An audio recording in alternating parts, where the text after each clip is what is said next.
하나님 아버지, 저희들이 시간을 구별해서 함께 모여 부르짖게 하심을 감사드립니다.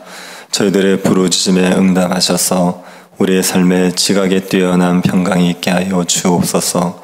세상 사람들이 세상 것들을 의지하며 누리는 평강이 아닌 복음의 진리로 인한 평강이 우리에게 넘쳐날 수 있도록 성령의 역사를 허락하여 주옵소서. 거룩하신 예수님 이름으로 기도드립니다. 아멘. 찬송가 429장입니다. 429장입니다. 통일 찬송가는 489장입니다.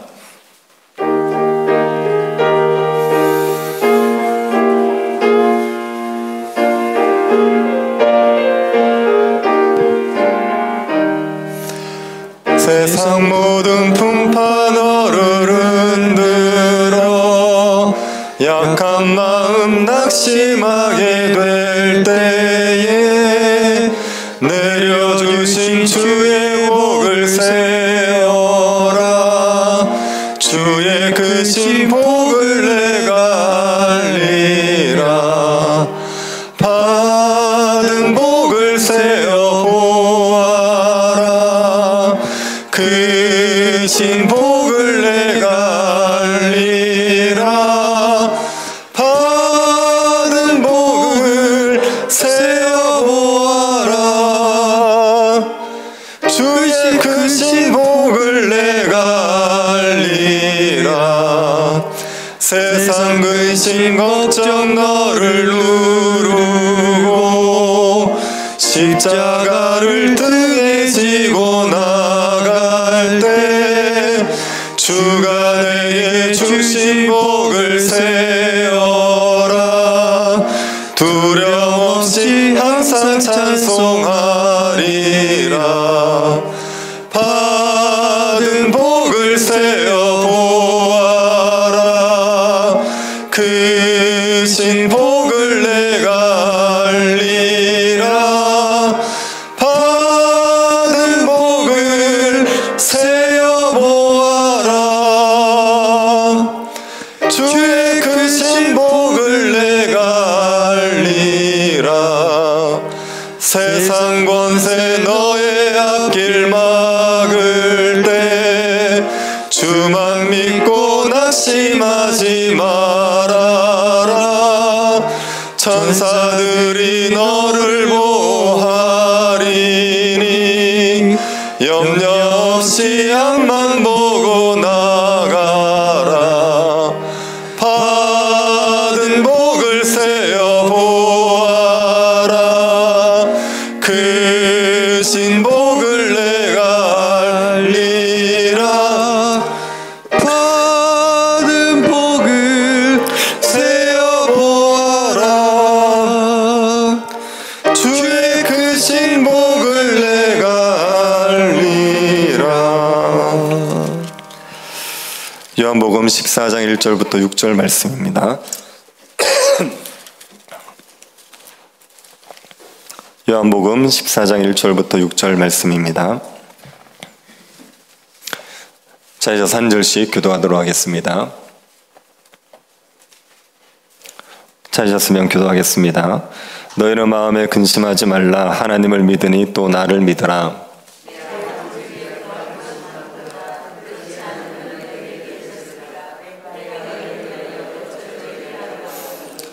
가서 너희를 위하여 거처를 예비하면 내가 다시 와서 너희를 내게로 영접하여 나 있는 곳에 너희도 있게 하리라. 도마가 이르되 주여 주께서 어디로 가시는지 우리가 알지 못하거늘 그 길을 어찌 알겠사옵나이까. 예수께서 이르시되 내가 곧 길이요 진리요 생명이니 나로 말미암지 않고는 아버지께로 올 자가 없느니라. 아멘. 예전에 읽었던 기독교 소설이 하나 있습니다. 내용이 정확하게 기억이 나진 않지만 대략 이런 내용이었습니다. 한 시각장애인이 전도를 받았습니다. 어떤 사람이 시각장애인에게 교회를 가자고, 교회를 가면 하나님이 눈을 뜨게 해주실 거라고 그렇게 전도를 했습니다. 시각장애인이 그 말을 믿고 교회를 갔습니다. 가서 교회 전도사님에게 물었습니다. 정말 하나님 앞에 기도하면 눈을 뜰 수 있냐고. 전도사님이 눈을 뜰 수 있다고 했습니다. 그래서 열심히 교회를 나가서 기도를 했습니다. 한참 교회를 다니면서 기도를 해도 눈이 뜨여지지가 않습니다. 그래서 전도사님에게 물었습니다. 왜 눈이 안 뜨여집니까? 그러자 전도사님이 회개를 하라고 얘기했습니다. 우리가 죄를 가지고 있으면 하나님이 듣지 않기 때문에 회개를 하고 기도하면 하나님께서 들어주실 거라고.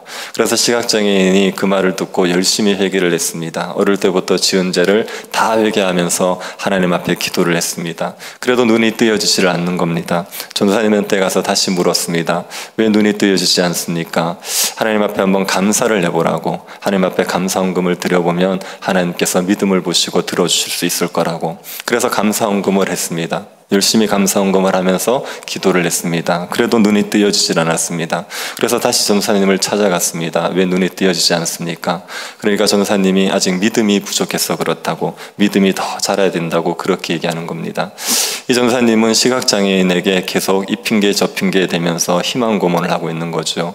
기도를 한다고 해서 눈이 뜨여지지 않을 수도 있는데, 그런데 희망을 주면서 이 핑계 저 핑계로 계속 끌고 가고 있는 겁니다. 예수님을 믿으면 삶의 근심들이 다 해결될 거라고 얘기하는 사람들이 있습니다. 예수님을 믿으면 문제들은 다 해결되고 평탄한 삶들만 계속될 거라고 말하는 사람들이 있습니다. 하지만 예수님이 이것을 우리에게 약속하지 않았습니다. 예수 믿는다고 해서 우리의 근심의 문제들이 다 해결될 거다, 그렇게 약속하지 않으셨습니다. 예수님은 예수님을 믿어도 환난이 있을 거라고 얘기하셨죠. 예수님을 믿으면 예수님을 믿지 않았을 때 없었던 환난까지 있을 거라고 했습니다. 예수님이 제자들에게 요구한 게 십자가를 지고 자기를 따르라는 거 아닙니까? 그래서 예수님을 따르는 자들에게는 십자가가 있습니다. 환난이 있습니다. 그럼에도 불구하고 이 땅에서 평안을 누릴 수 있는 비결은 아버지 집에 거할 곳이 있기 때문입니다. 아버지 집에 거할 곳이 있다는 그 사실이 신자들에게 평안을 주는 거고, 아버지 집에 거할 곳을 생각하면 신자들은 근심을 벗어버릴 수가 있습니다. 그런데 우리에게 궁금한 것은 우리가 아버지 집에 어떻게 들어갈 수 있느냐 하는 겁니다. 아버지 집에 거할 곳이 있다고 얘기하는데 그곳에 들어갈 수 있는 방법은 무엇인가? 이게 궁금할 수 있죠. 이게 궁금해야 되고 이걸 알아야 되는 겁니다. 아버지 집에 거할 곳이 있는 아버지 집에 거할 곳에 들어갈 수 있는 비결에 대해서 예수님께서 이런 답을 주셨습니다. 내가 너희를 위하여 거처를 예비하러 가노라. 예수님 우리를 위해서 거처를 예비하러 가셨다고 했습니다. 우리가 아버지 집에 거할 곳을 예비하시는 분이 예수님이죠. 아버지 집에 들어가기 위해서 우리가 넘어야 될 장애물들이 있습니다. 예수님께서는 그 장애물들을 제거하시는 분입니다.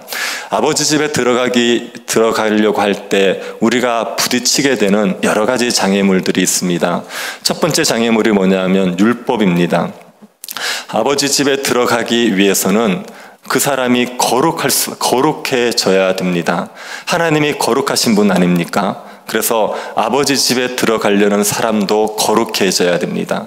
누가 어떻게 하면 우리가 거룩해질 수 있습니까? 율법을 다 지키는 게 거룩한 겁니다.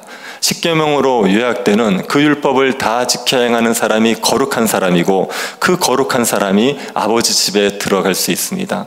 아버지 집에는 부정한 자는 들어갈 수 없습니다. 아버지 집에는 죄인은 들어갈 수 없습니다. 온전히 거룩해진 자만이 아버지 집에 들어갈 수 있고, 그러자면 모든 율법을 다 지켜 행해야 됩니다. 근데 사람들 중에 율법을 지킬 사람이 누가 있습니까? 10계명 중에 한 계명이라도 평생 다 지켰다, 온전히 지켰다 말할 수 있는 사람이 누가 있습니까? 사람은 율법을 지킬 능력이 없습니다. 아담의 범죄 이후에 사람에게는 율법을 지킬 능력이 사라져 버렸습니다. 그래서 사람들은 율법을 지키지 못하고, 율법을 지키지 못하기 때문에 아버지 집에 들어갈 수가 없습니다. 이런 우리에게 율법의 장애를 제거하기 위해서 예수 그리스도께서 이 땅에 오셨지요.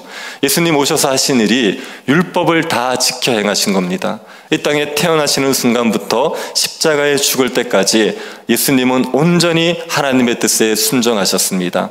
우리가 율법에 순종을 해야 되는데 예수 그리스도께서 대신 순종을 해주셨습니다. 아버지 집에 들어갈 수 있는 길을 여시기 위해서 우리 대신 율법에 순종함으로 말미암아 율법의 장애를 제거해 주신 겁니다. 그리고 우리가 아버지 집에 들어가는데 또 하나의 장애물이 죄책입니다. 죄에 대한 형벌, 죄에 대한 책임, 이게 우리에게 장애물입니다. 율법을 지키지 못하는 사람은 아버지 집에 들어갈 수 없죠. 그뿐 아니라 율법을 지키지 못하는 사람은 심판을 받아야 됩니다. 죄가 있는 사람들은 반드시 하나님의 진노를 받아야 됩니다. 하나님은 공의로우신 분이기 때문에 죄를 절대로 용납하지 않으십니다. 그 죄책이 우리가 율법의 아버지 집에 들어가지 못하도록 막는 우리의 장애물이었습니다. 그런데 예수님께서 이 죄책의 문제도 해결하신 겁니다. 예수님이 십자가에서 죽으신 것은 우리가 받아야 될 죄의 형벌을 대신 받으신 겁니다.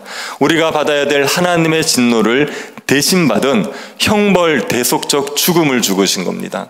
예수님이 십자가에 달려서 받았던 형벌이 원래 다 죄인인 우리가 받아야 될 형벌이었죠. 예수님이 받았던 모욕과 수치가 우리가 받아야 될 모욕과 수치였습니다.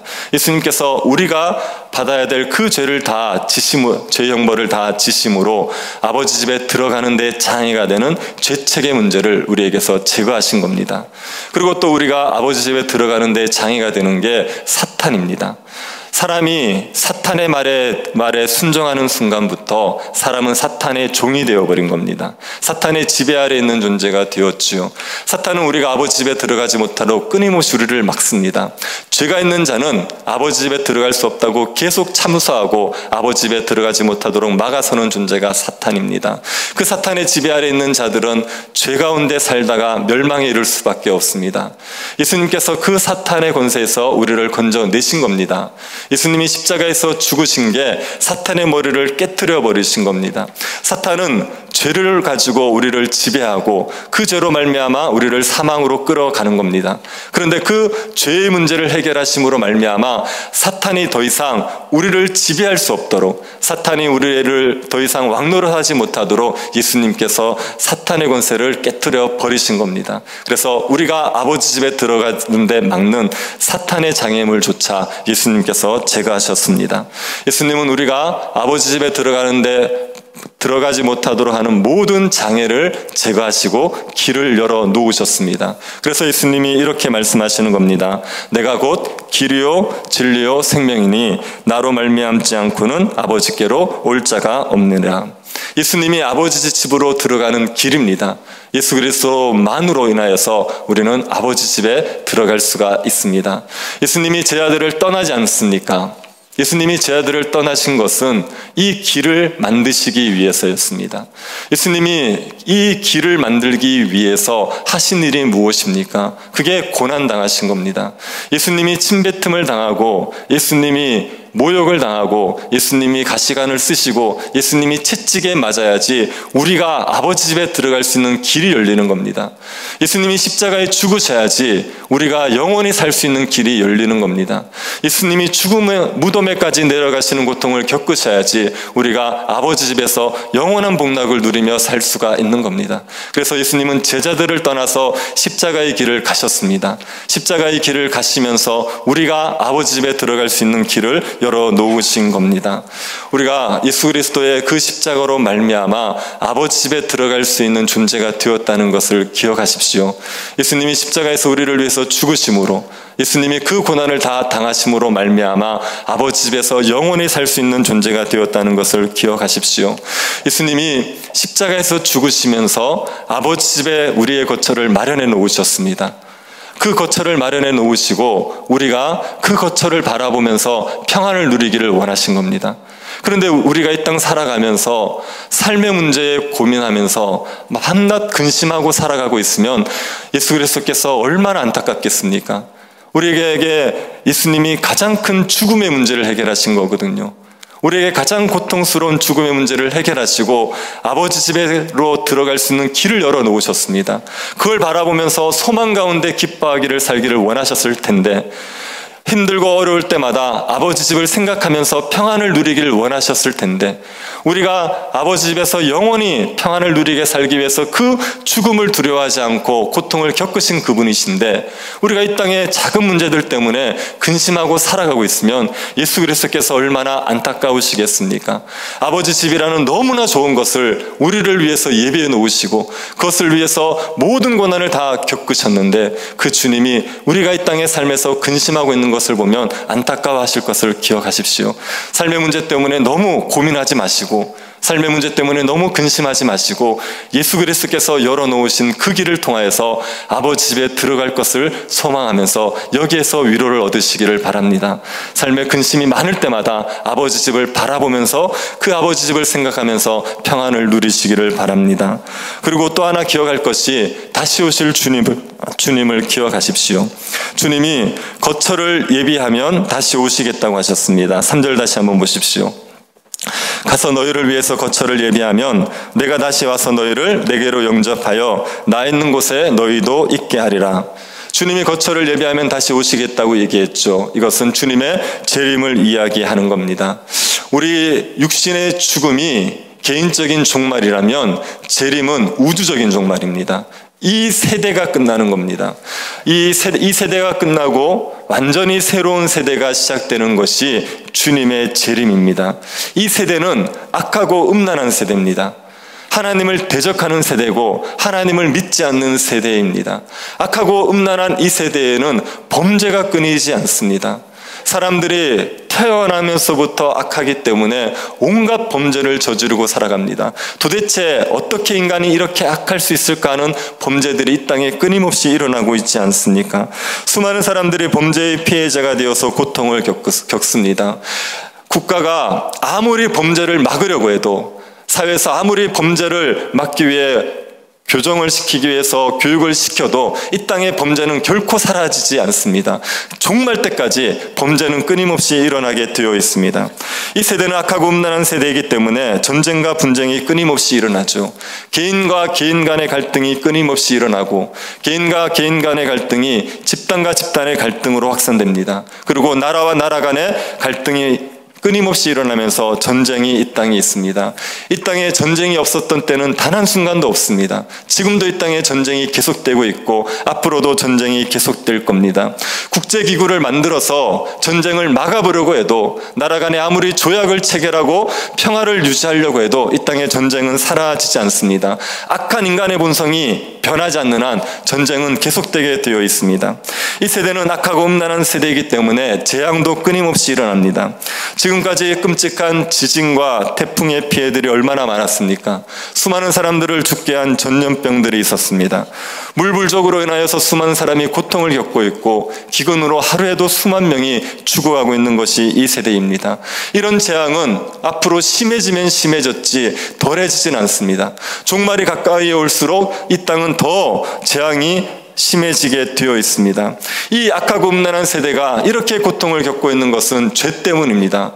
아담의 타락한 이후에 죄로 말미암아 세상이 함께 타락해서 범죄와 전쟁과 재앙과, 그리고 이 모든 재앙들, 범죄와 전쟁과 재앙이 끊임없이 일어나고 있는 겁니다.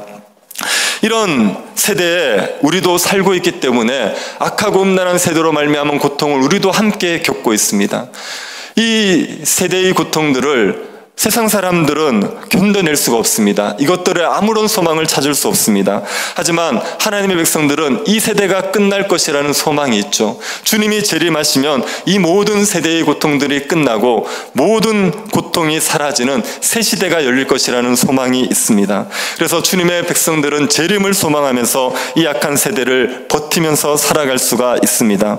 주님이 재림하시는 날이 심판과 구원이 동시에 이루어지는 날입니다. 악하고 음란한 세대는 심판을 받을 것이고 하나님의 백성들은 구원을 받을 수 있는 날이 주님이 재림하시는 날입니다. 주님이 재림하시는 것은 악하고 음란한 이 세대에서 하나님의 백성들을 건져내시기 위해서 재림하시는 겁니다. 악한 세상을 심판하는 데 목적이 있기보다는 이 악의 세상에서 하나님의 백성들을 구원하여서 하나님의 백성들이 평안을 누리며 살게 하기 위한 것이 주님의 재림의 목적입니다.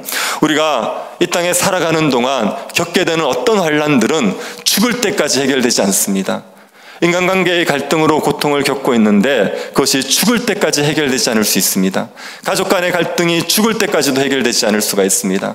우리가 겪고 있는 장애가 죽을 때까지 해결되지 않을 수가 있습니다. 질병의 문제로 끊임없이 시달리다가 결국 질병 때문에 죽을 수도 있습니다.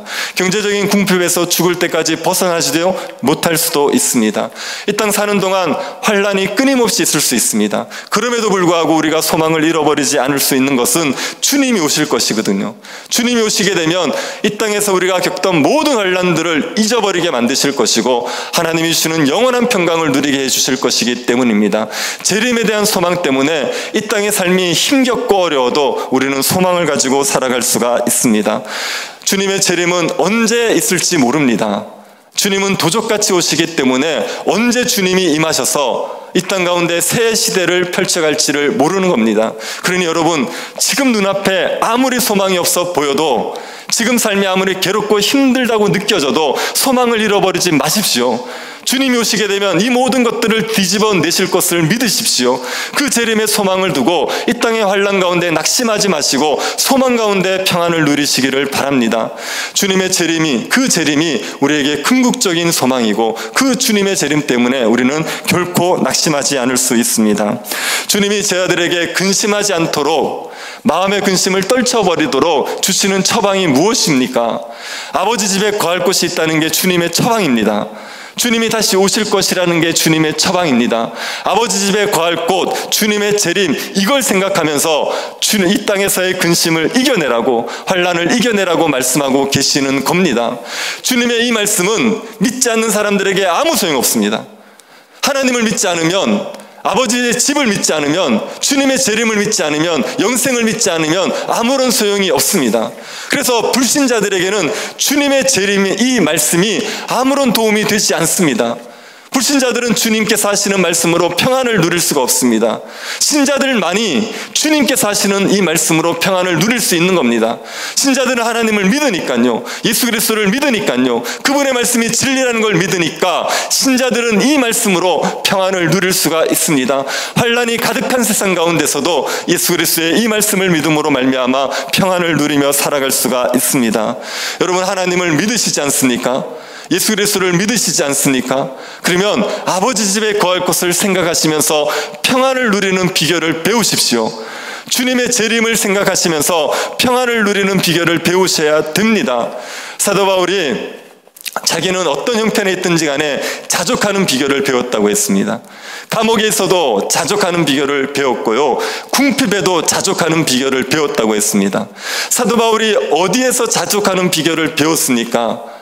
그리스도 안에 있는 존재라는 것 때문에, 그리스도 안에 있기 때문에 아버지 집에 영원히 살 거거든요. 그리스도 안에 있기 때문에 예수 그리스도와 함께 거할 거거든요. 그리스도 안에 있기 때문에 주님의 재림 때 영광을 누릴 것이거든요. 이걸 생각하면서 환경을 초월하는 자족의 비결을 배운 겁니다. 그래서 신자들이 환경을 초월하는 자족의 비결을 배울 수 있는 것은 이 복음의 진리밖에 없습니다. 다른 것으로 우리가 환경을 초월하는 평강을 누릴 방법이 없습니다. 아버지의 집을 바라보고 주님의 재림을 바라보고 여기에서 힘을 얻어서, 여기에서 은혜를 얻어서, 여기에서 능력을 얻어서 우리가 환경을 초월하는 평강을 누릴 수가 있습니다. 그러니 이 자족의 비결을 배우십시오. 예수 그리스도 때문에, 그리스도 안에 있는 복음의 진리 때문에 우리가 근심 가운데서도 평안을 회복할 수 있는 그 비결을 배우시기를 바랍니다. 십자가를 바라보시고 그 복음의 진리 안에서 이 위로와 이 평안을 누리며 살아가시게 되기를 바랍니다. 신앙생활을 오래 하셨지 않습니까? 신앙생활을 오래 하시면서 이 얘기 저 얘기 얼마나 많이 들으셨습니까? 그런데 세상 사람들이 하는 이야기가 우리의 마음에 위로가 되던가요? 세상에서 하는 그 얇은 지식들이 우리에게 어떤 근심을 덜어주는데 치료책이 되던가요? 복음만이 정말 우리에게 평안을 줍니다. 앞이 보이지 않는 깜깜할 때라도 이 십자가의 복음으로 말미암아 우리가 얻게 된 구원을 생각할 때, 받은 복을 생각할 때 우리에게 평안이 밀려오게 되어 있습니다. 그러니 복음의 진리 안에서 참된 평안을 맛보시고 복음의 진리 안에서 위로를 얻으시고 살아가는 주의 백성들, 우리 모든 문화의 가족들 될 수 있기를 간절히 바랍니다. 하나님 아버지, 우리에게 아버지의 집에 대한 소망을 주심을 감사드립니다. 아버지의 집에 거할 소망과 예수 그리스도의 재림에 대한 소망으로 우리가 기쁨을 누리게 하여 주옵소서. 우리의 형편이 어떠하든지 간에 주님으로 인하여 자족하면서 살아가게 하여 주옵소서. 신자만이 누릴 수 있는 자족의 경지에 이룰 수 있도록 우리의 믿음을 더하여 주옵소서. 걸어가신 예수님 이름으로 기도드립니다. 아멘. 하늘에 계신 우리 아버지여, 이름이 거룩히 여김을 받으시오며 나라의 임하옵시며 뜻이 하늘에서 이룬 것 같이 땅에서도 이루어지이다. 오늘날 우리에게 일용할 양식을 주옵시고 우리가 우리에게 죄 지은 자를 사하여 준 것 같이 우리 죄를 사하여 주옵시고 우리를 시험에 들게 하지 마옵시고 다만 악에서 구하옵소서. 대개 나라와 권세와 영광이 아버지께 영원히 있사옵나이다. 아멘. 복음의 진리로 평안과 기쁨을 누리며 살아갈 수 있게 해달라고 기도해 주시기 바랍니다. 학습, 세례, 입교, 유아 세례하는 우리 분들 위해서 기도해 주시고 성찬을 통해서 재림에 대한 소망을 가지게 하시고 성도들과의 관계가 회복되게 해달라고 기도해 주십시오. 수험생들, 취업을 준비하는 청년들, 그리고 수술을 앞두고 있는 우리 오규선 학생을 위해서 기도해 주시고 개인적으로 기도하시기 바랍니다.